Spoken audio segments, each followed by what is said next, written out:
Welcome. This is a pre-recorded class for Wednesday, September 25th, 2024. It is OLC 40, Term 1A. This is Class 14, and we're beginning Unit 2 and working on Assignment 19, plus discussing idioms. I am Jillian Percy, and here is all our contact information.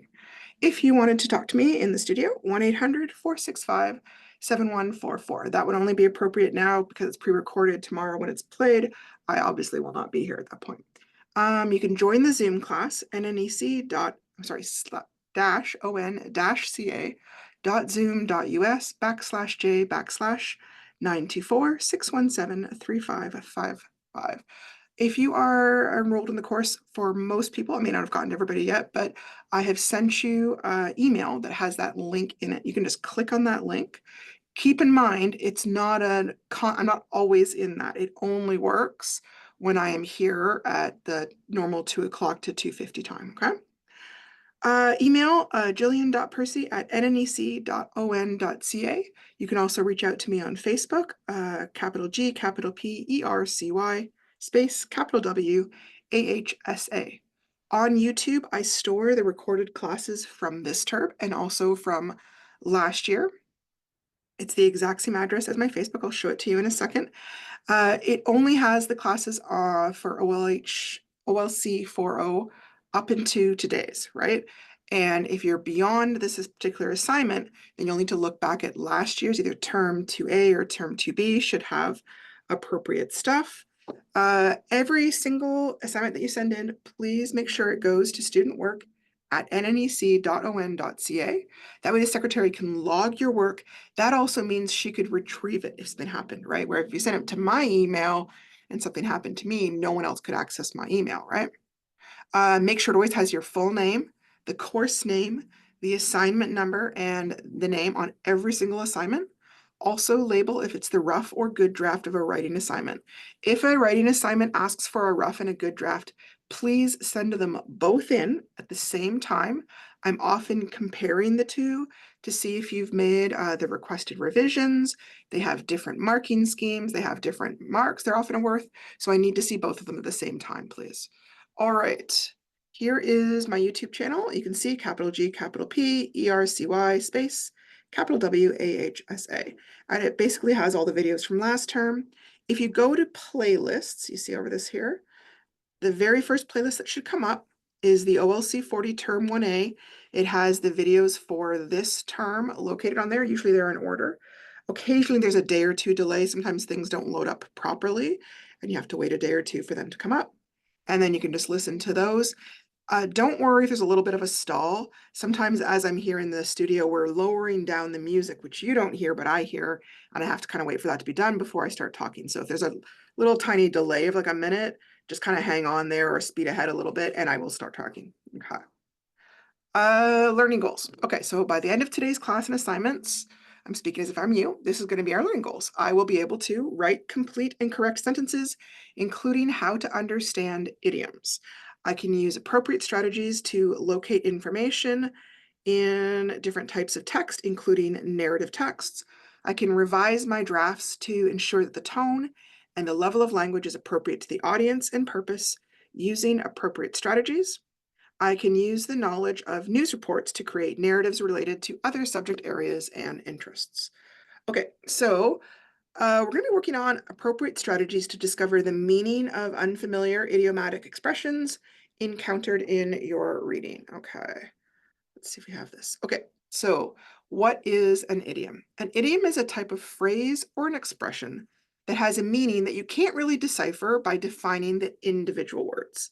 The word idiom is derived from the Greek, which is idioma, which means a peculiar phraseology. And that's exactly what it is. It becomes a phrase that's very normal to fluent speakers. Every single language has its own idioms, but it'll sound strange to someone else because you can't translate it word for word. So they've put a bunch of silly idioms here. So someone who struggles with idioms can't see the forest for the trees, right? That's an idiom where you're saying you're looking at the individual trees and you don't realize, oh, hey, bigger picture, this is a forest, okay? So to understand idioms, we're trying to look at the trees and then What forest are we seeing behind it? This is especially important if your first language is not English, because there can be a lot of them.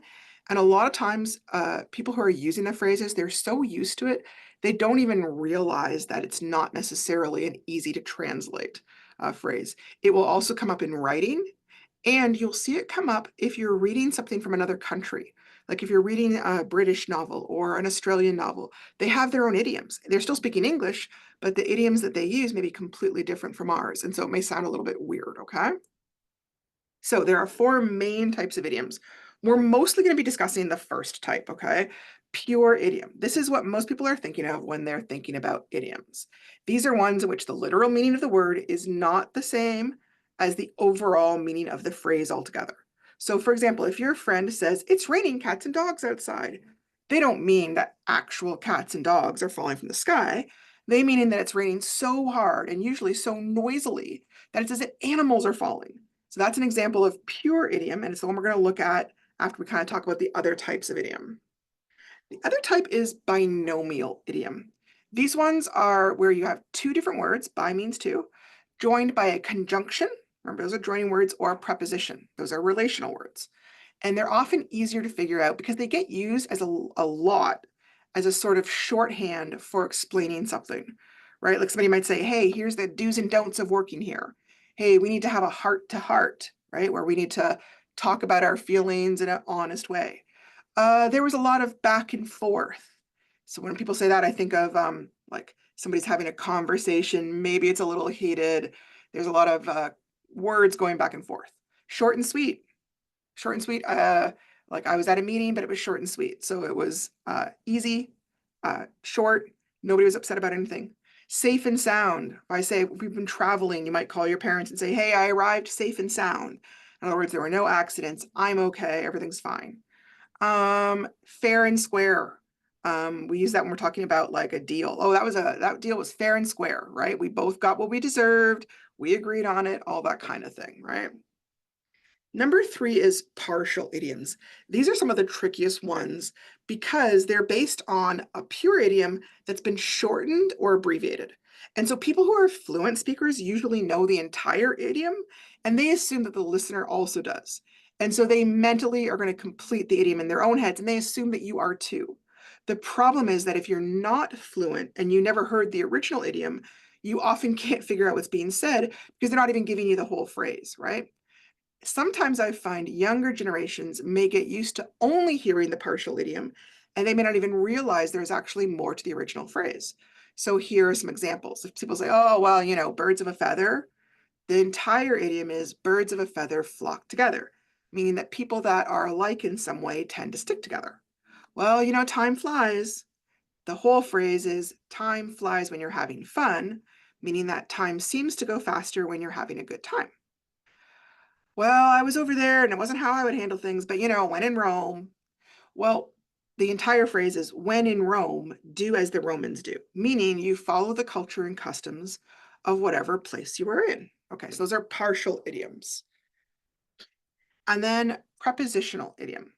This is a type of idiom that occurs when a phrase is combining a verb and a preposition, and it creates kind of a whole new verb form that has its own distinct meaning from the two separate words. So if I use the phrase "agree on," so for example, like, "we agree on the main facts of the case." Agree on means like we share the same opinion about the main facts. This is where when we were talking about prepositions and I said sometimes there's kind of like weird usages where it doesn't quite translate. This is what I was talking about. On usually means like a locational thing. You're not standing on the main facts of the case. You've both agreed on the main facts of the case, which means sharing opinion. That woman is going to stand by her husband, no matter what crimes they say he did. Stand by is kind of an idiom that means she's going to support him. She believes in him. She's not going to walk away from him just because people are saying bad things. Now, if you just look at those two words separately, stand and by, doesn't actually make any sense. By is usually talking about origin or authorship, but in this case, it's developed its own meaning.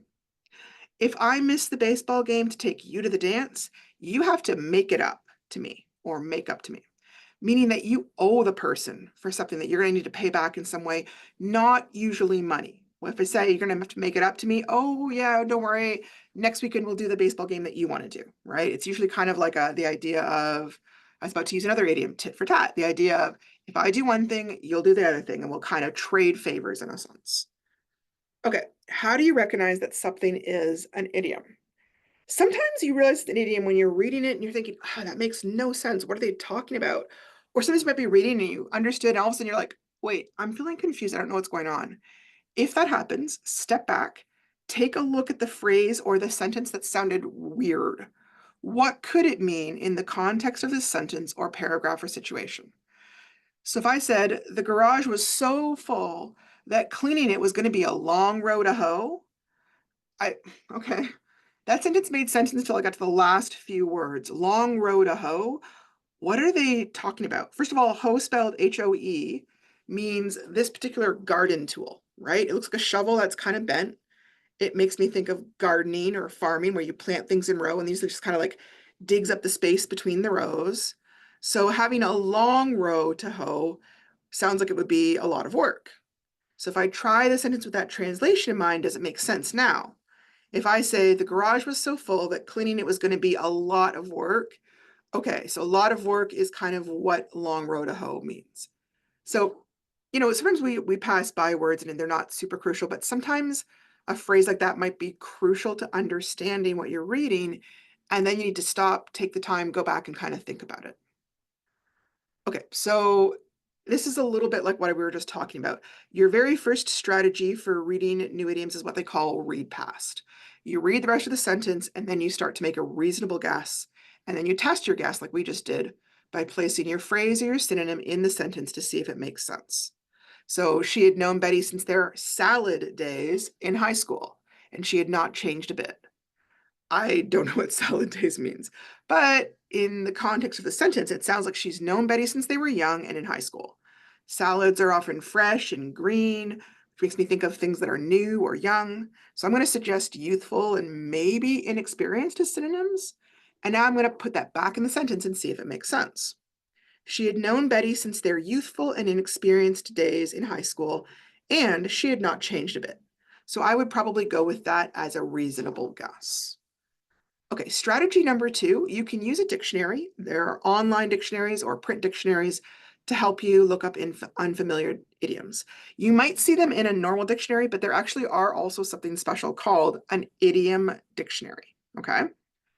This is really helpful if you're reading an English text that's from another country or another time period. Like if you're trying to read Shakespeare, you're going to find a whole bunch of different idioms where it just doesn't make any sense because we don't use the words the same way. So here is an example of an idiom dictionary. They've got a little idiom of the day. You could always check out and see what the idiom of the day is. And then you got an A to Z index. There's idioms by topics. You could put a little search in. I'm just going to kind of bring you over there really quickly so you can see it. Yeah, I think we're okay for time. Okay. So the idiom topics is kind of neat because you could look up like, okay, I want to talk about love, but what are some idioms that use love? Catch someone's eye, love me, love my dog. I haven't heard that one before. It's funny. Love is blind, split up, all those kind of things. The other thing you could do is you could look up, oh, what happened there? I don't know what that did. I could look up a specific idiom, which of course now my brain is going for a blank. Okay, let's look at state of the art.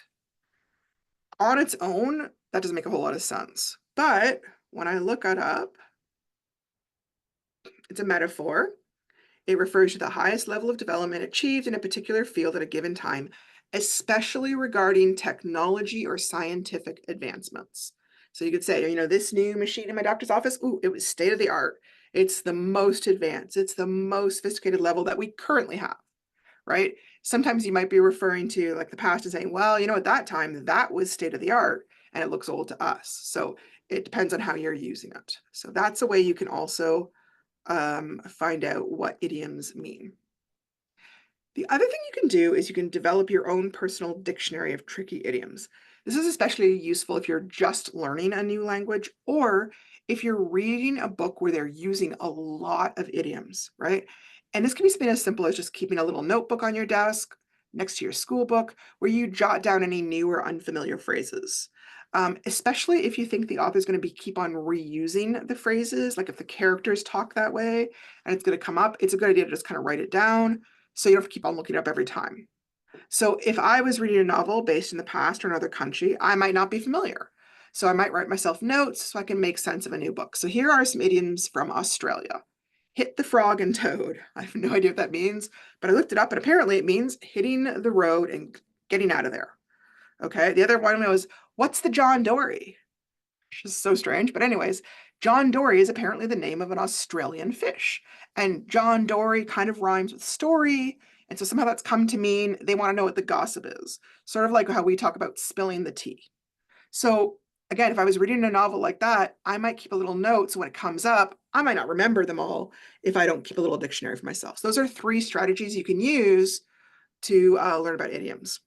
So what is an idiom versus a cliche? So this is a little bit tricky. A cliche can be an idiom, but not all idioms are cliches.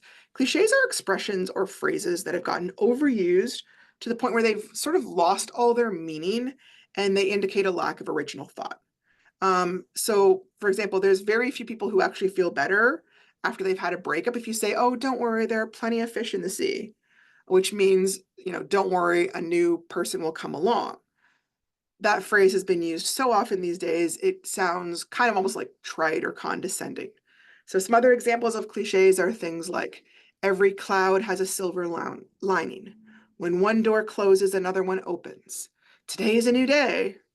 There's no use crying over spilt milk. It is cold as ice today. That cold as ice is kind of a cliche. This feels soft as a cloud. Another cliche. Well, one man's trash is another man's treasure. So these are all cliches that are often idioms. Now, not all idioms are cliches, but this is one. Okay. Idiom versus proverb. A proverb is similar to an idiom in that you can't necessarily get its meaning just by looking at the individual words. It's different because it's used to give advice to someone else. Having said this, not all proverbs are hard to figure out. Sometimes they're straightforward. Sometimes proverbs are like the end part of a story. Like there's a classic fable or a little children's story, and the proverb is kind of like the end sentence or the overall meaning of it. And after a while, people just use that end sentence or that proverb to get across the idea without retelling the whole story. And again, if you heard the story when you were a kid, then it makes sense. But if you haven't, then it's tricky. So if I say like a penny saved is a penny earned, that's pretty basic. It just means, right, if I'm not spending that penny, it's the same thing as if I'd earned a penny. So they're kind of meant to capture what's considered a universal truth. Many hands make light work. In other words, lots of people will make the work easier. Strike while the iron is hot. Do it while things are at the right time. Honesty is the best policy. In other words, it's always the best choice. The grass is always greener on the other side of the fence. Sometimes we're jealous of what other people have, even though it may not be any better than what we've got. Don't judge a book by its cover. Usually means don't judge people by how they look. An apple a day keeps the doctor away. I never think of that as a proverb, but I guess it is. Just the idea that if you're eating healthy, then you're not going to need the doctor as much. Better late than never. Again, the idea that if you show up somewhere late, it's better than if you didn't show up at all. Don't bite the hand that feeds you. That would be one that like can go to children or can go to employees. Like, you aren't mean to your parents because they're feeding you. Don't do something that's going to hurt your company because they're the ones that are providing your money, right? Okay, so I'm going to kind of skip over there. I was looking for idiom lists to kind of share with you, just kind of get some basics one, but it's tricky because there's so many out there, and some of them seem really easy, and I think most people would know, and then others might be more obscure, and I don't think they're going to come up very often. So it depends a little bit. So, because I know we have a really wide range of students, right, from all different communities. Some communities use English a lot, others may primarily use Ojibwe or Ojibwe. So idioms that might be quite common to one person might seem hard to the next person. There's also an age factor, right? I might be aware of idioms that not only have I used, but that my parents or my grandparents used, whereas somebody really young might not have ever heard those idioms because idioms do fall out of fashion, right? So there's that as well. I don't think I'm going to do all of these, but I'm going to show you them. Okay, so blessing in disguise is a good thing that seemed bad at first, and how would you use it as part of a sentence? A dime a dozen, something that's common, you can get a dozen of them for a dime. This obviously made more sense when you could buy anything for a dime, which would not be true at all for anything these days. Don't beat around the bush. In other words, sometimes people are trying to like talk to you and they don't get to the point because they're afraid of saying what they want. Usually it's uncomfortable. Better late than never, bite the bullet, get it over with because it's going to be inevitable. So these are some different ones. Break a leg, call it a day, cut someone some slack, cutting corners, easy does it, get it out of hand, get something out of your system. Okay, so a lot of these are pretty typical. These are, see, I don't know if these are less common ones or not. Some of these are what I would think of as older people idioms, like my mom would say some of these ones, right? To kick the bucket is kind of it's become a euphemism for dying. What's that got to do with the price of onions? It could be anything, the price of cucumbers, the price of fish, right? And it's the idea of you've said something that makes no sense and is not related to what we're talking about. To drop the ball, right? Drop the ball would be like you've made a mistake. Often you've been given a task and you didn't carry it out. Oh, well, that's a different kettle of fish. And that's like, well, what we're talking about is not the same thing as what that is. Wanting a car is one thing, paying for it is a whole different kettle of fish.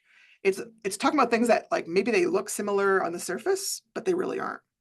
Happy as a pig in muck. The idea that you're very happy and serene and you don't care how other people feel about it, right? Barking up the wrong tree. That's the idea where somebody's going after something and they've made a mistake. They're going after the wrong person and they're not the person that did it or the person that's going to be fixing things. A chip on your shoulder. If you say, "Oh gosh, that guy, I hate being around him. He's always got a chip on his shoulder," it means someone who's kind of like always got a grudge. It can be against somebody or against kind of the world too.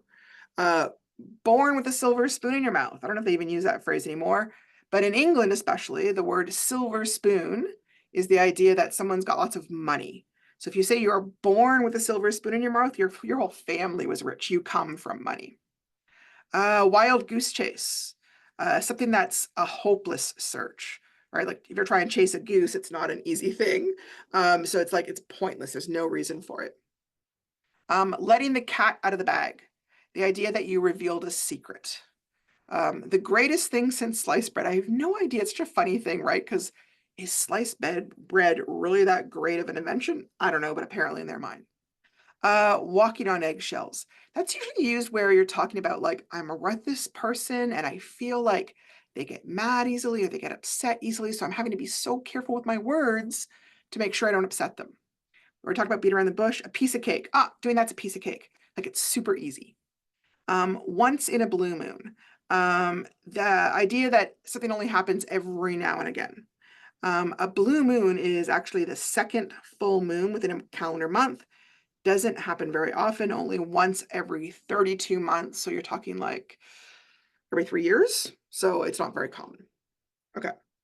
I'm gonna move on, but if you wanted to, there are some fun autumn themed idioms on YouTube you could also look at. And unit 2. Okay, so currently we are in week 4 of this course, I believe. And this is the outline. It gives you what the assignments are and then what the marks are. If you started this course last year, because I know some people kind of carry over from one year to the next, it is a little bit different.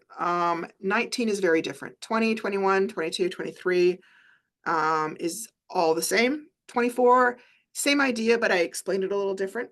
25 is completely different.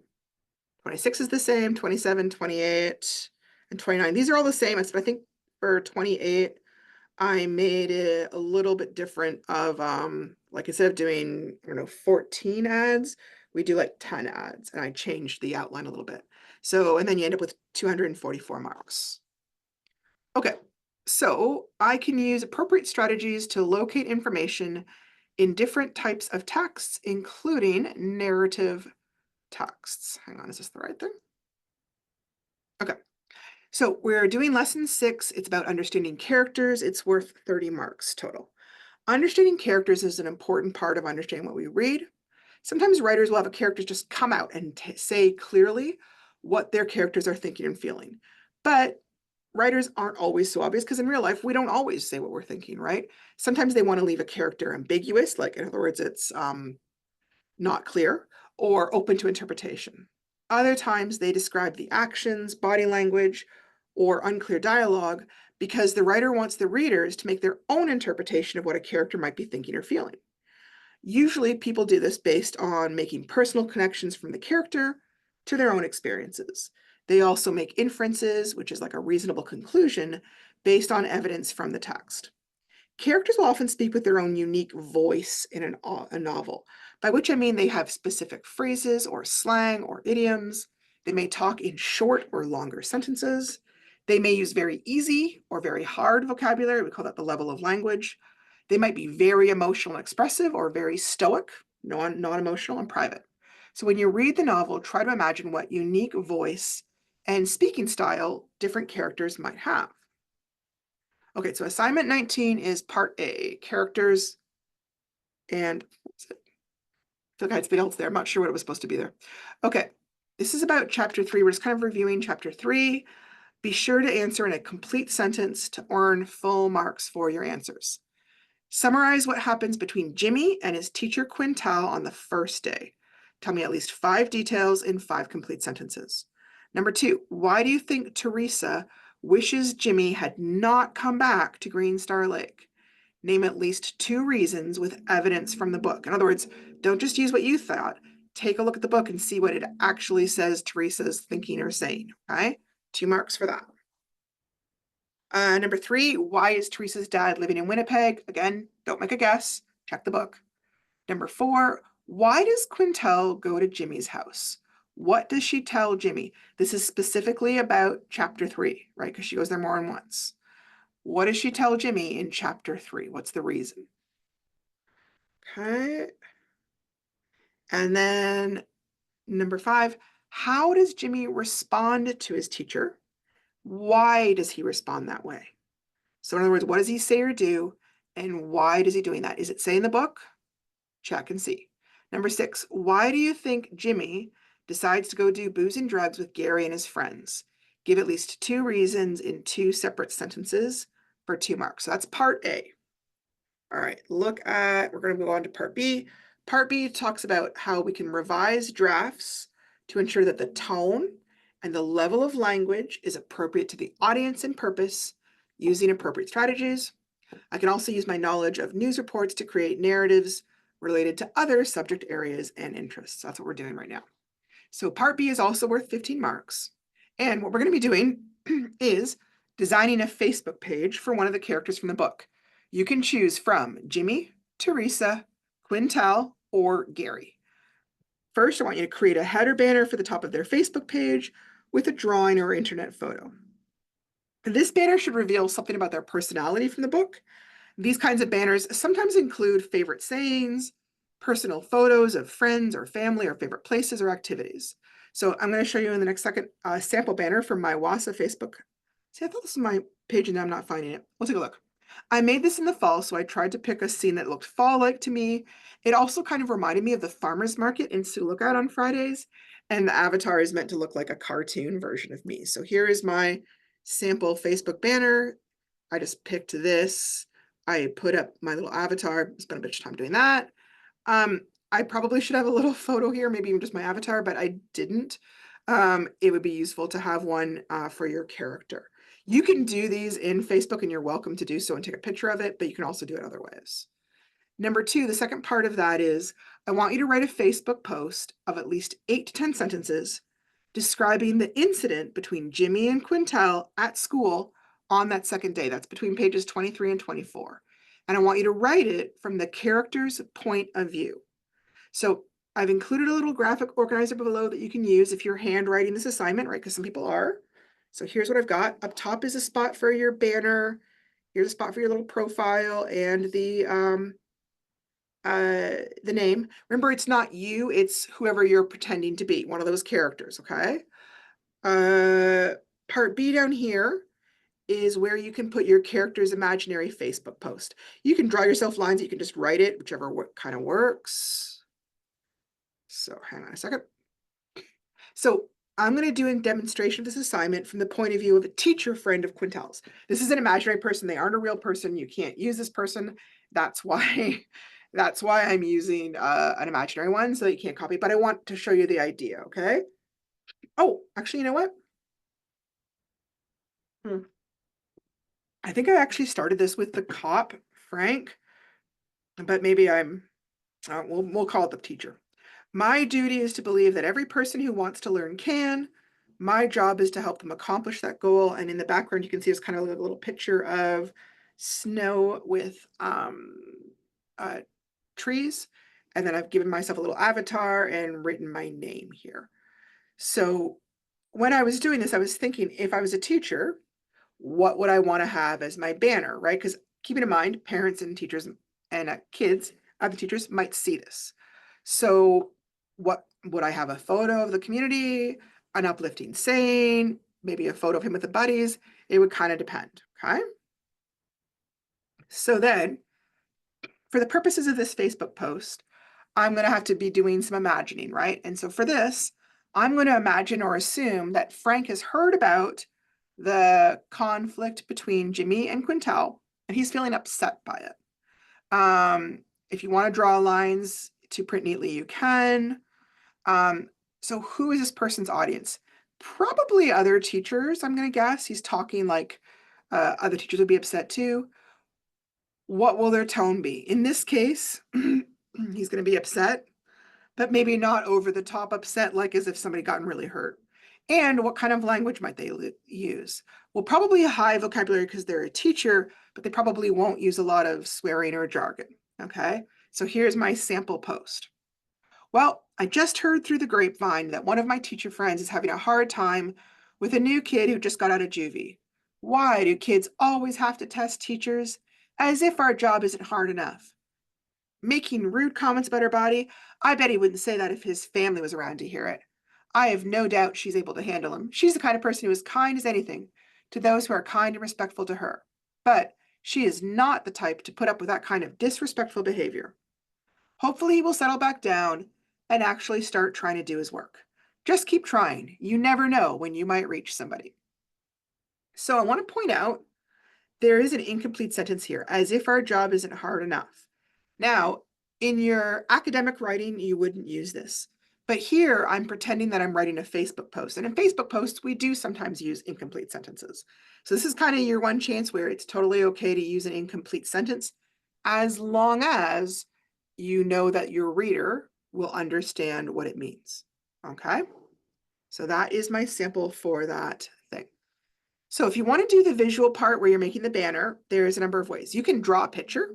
That's fine. And handwrite the post. I will totally take that. I'm not expecting art to be perfect. Okay.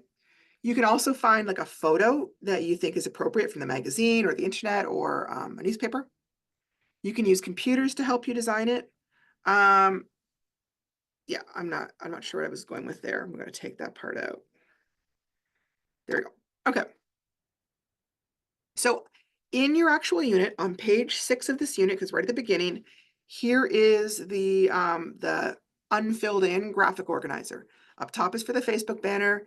Down here is for the Facebook post. They should match. You are welcome to like recreate this if you wish, or write over it, or cut out what you did and put it on top, however kind of works for you. That's fine. Okay, I wanted to point out, because if you want to, you can use a program called Canva to create the Facebook header. I'm going to show you the link. Here is Canva. I don't know if you've used it yet. It is free. It will try to get you to get a paid prescription, but you don't need to do it. Just ignore that. I'm pretty sure that if as a WASA student, you can use your NNEC Google address to log in, and then you would have access to the same things that I would have access to, because our organization, WASA, itself has a link to this, okay? So I would go in here, I'm gonna kind of show you what it looks like in real life. Okay, It's logging me in automatically because I'm in my thing. Accept cookies. Okay, so here is what I would see. So then I could hit create a design. Here, because I just did this recently, it pulled it up as one of the possibilities. It might not show up in yours. If you go over to more, it will give you some more examples of things that you can pull up, right? Because it's giving this to me, I'm going to pull it up automatically. And it should be kind of the right size and shape automatically. And then it's also giving me a bunch of examples. Okay, so I'm going to go on to the next slide and talk about this, but I'm going to leave this open because I'm going to come back to this. All right. So yeah, there's my screen that comes up. And up top in the search bar, it has a little thing where it says that you can usually like put 5 words in. I wanted to look for personal Facebook covers rather than a business cover. So I did that. It gives me some examples. I pick one I like and I change it to suit the character I'm pretending to be, right? Like I wouldn't want anything inappropriate for Quintel. She's a teacher. I wouldn't want anything too girly for Jimmy because that's not the kind of guy he is. So it needs to kind of match what you think that person is like, okay? So this is one that I kind of pulled up. I wouldn't just use this without making any changes. I would not give you very good marks for that, okay? This is a starting point. I have to go in and make changes. So this part here, there's a little sun and it says you've got the power to protect your peace. That's how it came, okay? But I can go back in and I can do whatever I like. I can move a graphic over. I could make it bigger if I wanted to. I can add new graphics. Sometimes you can change their color. You can't always, it depends a little bit if it's a photo or if it's an actual graphic. I can add more words or quotes. I can change the colors that we use for the text. I can change the type of font I use. I can change the style. I'm pretty sure I can even change the background as well. Okay, so let me kind of show you how this looks. Okay, so let's say I wanted to grab this one. Nice and easy. Okay. Now, will it let me change this? Okay, so now this, it's not letting me change. Looks like it's a picture instead of, yeah, I could make it smaller if I wanted, if I didn't like it as big, but I can't change the color of this one. But if I go over here to elements, you can see how different things will come up and I could add different things that might work, okay? So I'm trying to think of if I were this Frank guy, what might I want to have show up? I'm going to assume he's a very outdoorsy guy. So I'm going to put sports activities. Okay. So now if I go to graphics, a bunch of different things will come up and I could put those in there. So let's see. Can I put him in here? Okay. So maybe I want him to be there walking through stuff. Can I change anything in him? No, but I could change the setting. What else? I could, if I wanted to, add a photo. Obviously, you want it to be a school appropriate photo.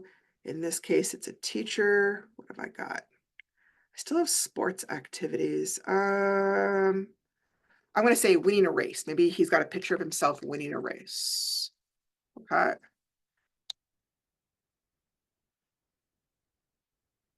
Okay. Some of these are a little bit goofy and they all look like girls for some reason. Why is that? Is this a guy?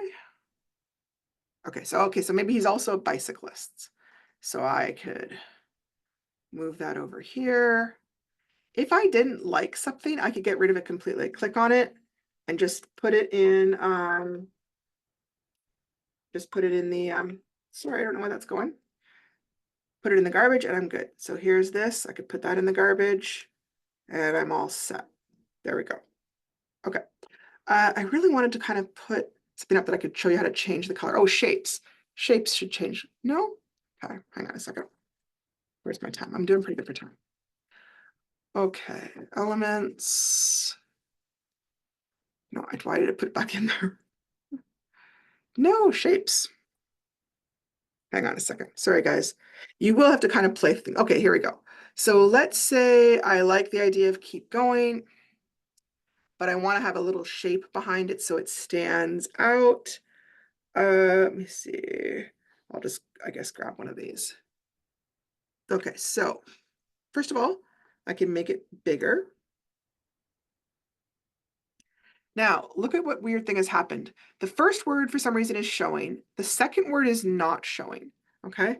But if I go over here to position, I can arrange the layers. So I'm gonna put the yellow at the back. And so now both words pop up. Now I can also change this color. I've got a lot of green going on. I don't know if I like that yellow. I could make it a quieter yellow, like that color. I could pick one that matches one of the other colors. That's two. I could do that. I could also see the little rainbow thing over here. I could click on there. And at that point, I could pick any color. And you can see, take a look at the center in the middle. It's changing color as I go along. So I could just keep on doing that until I got to one that I liked. Okay? So that's an example. Now, these words, I can also go in and I can change what type of font I use, right? I could use, here's a really standing out one. Ooh, I hate it, but I could use that. That would work. Let's try this one. It's a very simple one. Okay, so now I've made it, I changed it. I'm gonna change this one too so it matches. Now, it's a little bit too big. That's fine. I can go on here and make it smaller. I don't have to keep it the same size. Same thing here. I don't know why it's not centered. I could also change the color. Maybe I don't want it to be green. Maybe I want it to be a nice dark brown. And maybe I want that to stand out even more. So it's kind of like a red brown. Okay. So you can kind of play around with this until you have something that you like, that you think shows the character. Now, you can also do, I think, something similar on Facebook, but technically you're not supposed to have more than one Facebook account, so I'm not going to encourage you to do that. This is free and totally easy. So, hang on. All right. Now, once you're happy with that, you can share that with me in a few ways. First of all, you can go to your computer and use the snip and save. I don't know if you've ever seen that. Snip and save. Yep, or sketch. Sorry, hang on. Open it. And then you would just hit the new and use your little cursor to take a little picture of it. And then if you come up here, see the little pages, copy it, and then you could put it right into like a Word document or a Google document and then send me the document. Don't try and just send me this picture. It's not going to show up properly in the email. Okay, that'll be frustrating. That's one way you can send me your information. Okay, the other way, hang on a second.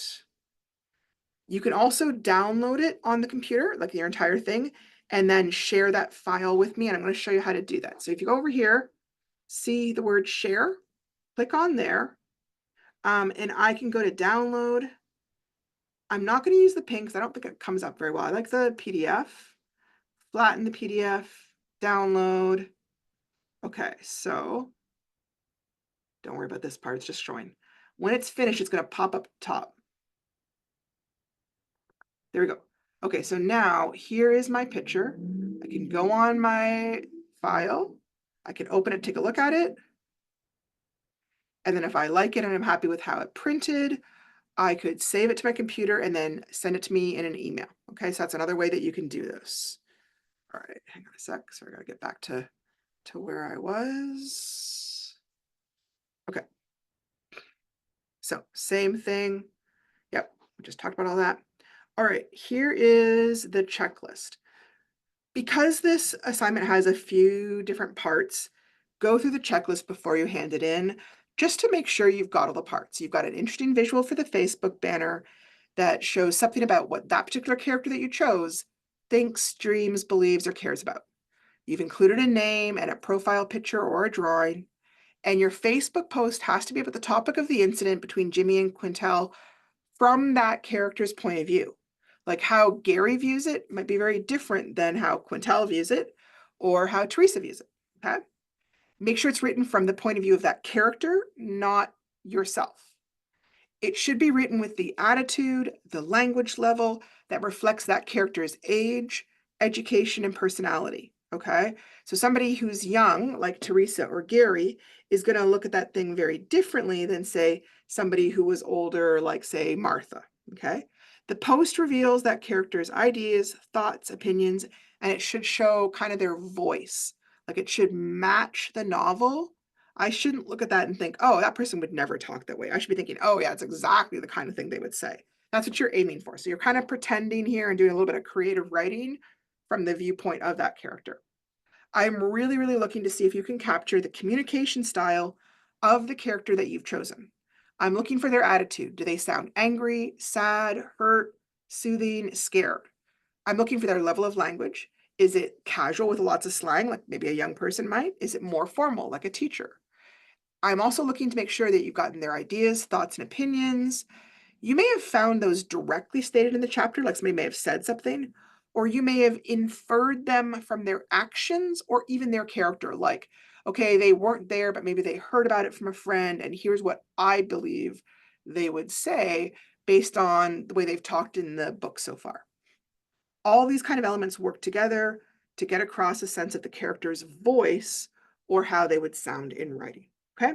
So this is the new assignment for number 19. It's a little bit different than our brochure. That was a little bit tricky for people to do. This one, like I said, it can be totally hand drawn. That is absolutely fine. So no matter where you are, you should be able to do this. And I'm not going to like mark you harder because you drew it than use the computer. I think using the computer is kind of fun and it's a great way to do it. And I think it's useful to know how to do these kind of things. There's a lot of jobs out there where you use these kind of elements, but you don't have to get the marks. Okay. Thank you so much for joining me. This is Wednesday's class, and I will see you on Thursday.